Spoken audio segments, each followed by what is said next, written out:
नमस्कार।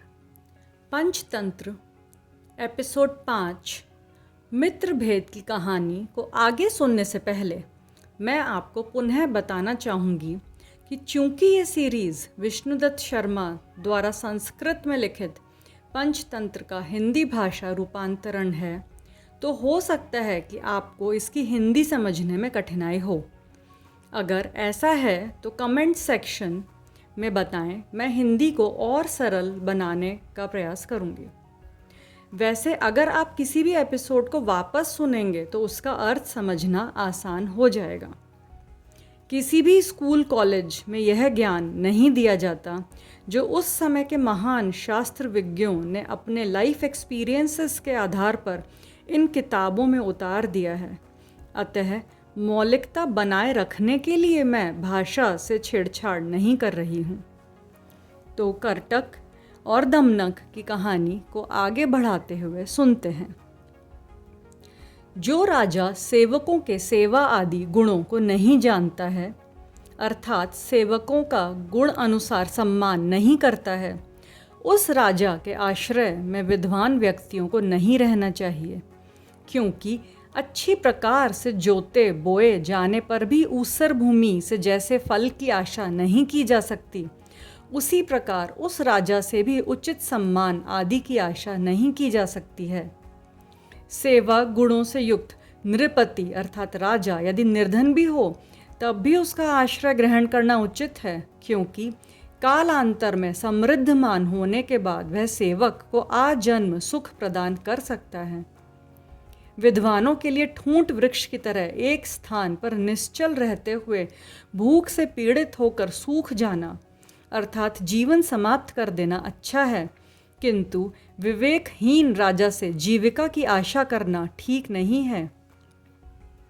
सेव्य और असेव्य नृपति को न पहचान सकने वाले सेवक को चाहिए कि वह स्वामी की कृपणता एवं कटुभाषिता की निंदा करने की अपेक्षा अपनी ही निंदा किया करे, क्योंकि यह उसी का दोष है कि वह कृपण एवं कटुभाषी राजा की सेवा स्वीकार करता है। समृद्धमान होते हुए भी जिस राजा का आश्रय ग्रहण करके शुद्धार्थ सेवक परितृप्त नहीं हो पाते हैं, उस राजा का फल पुष्प से युक्त मदार के वृक्ष की तरह परित्याग कर देना ही उचित होता है। कुशल सेवक को चाहिए कि वह राजमाता, रानी, राजपुत्र, मुख्य सचिव, पुरोहित तथा द्वारपाल के प्रति भी वही व्यवहार करे जो राजा के प्रति करना चाहिए।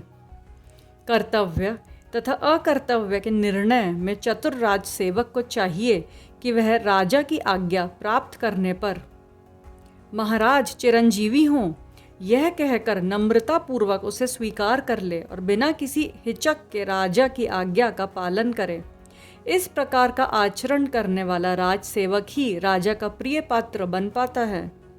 राजा की कृपा से प्राप्त पारितोषिक आदि को विनम्रता पूर्वक लेकर जो व्यक्ति कृतज्ञता से संतोष व्यक्त करता है और राजा के द्वारा दिए हुए वस्त्रों आदि को धारण करता है, वही व्यक्ति राजा का प्रिय पात्र बन जाता है। राजा के अंतःपुरस्थ कंचुकियों आदि के साथ जो व्यक्ति किसी प्रकार की मंत्रणा आदि नहीं करता है और रानियों के साथ संपर्क नहीं रखता है, उसी व्यक्ति को राजा अपना प्रिय पात्र समझता है। धूत को यमदूत, हाला अर्थात सुरा को हलाहल विष और रानियों को चित्रवत समझकर जो व्यक्ति व्यवहार करता है, वह राजा को विशेष प्रिय होता है। जो व्यक्ति युद्ध यात्रा में राजा के आगे आगे चलता है, नगर में सदा उसका अनुगमन करता है और राजभवन में राजा के द्वार पर स्थित रहता है, वही व्यक्ति राजा को प्रिय होता है।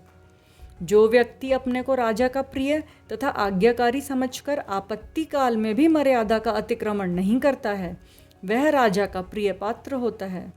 जो सेवक राजा के शत्रुओं के प्रति शत्रु भाव रखता है और अभीष्ट जनों के प्रति मित्रता का व्यवहार रखकर उनका हित करता है, उसी को राजा अपना प्रिय समझता है। जो राजभृत्य क्रोध में राजा के डांटने तथा परुष वाक्य कहने पर भी प्रत्युत्तर नहीं देता है, अपितु मौन होकर अपना अपराध स्वीकार कर लेता है और राजा के सामने जोर से हंसता नहीं है, प्रभु के समक्ष हंसना अशिष्टता है। वह राजा का कृपा पात्र बनकर सुख लाभ करता है।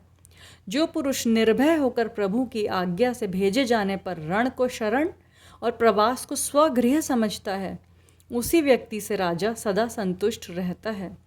राज स्त्रियों के साथ जो राजपुरुष किसी प्रकार का संपर्क नहीं रखता है और उनकी निंदा या उनसे विवाद आदि नहीं करता है, वही पुरुष राजा को अभिमत होता है।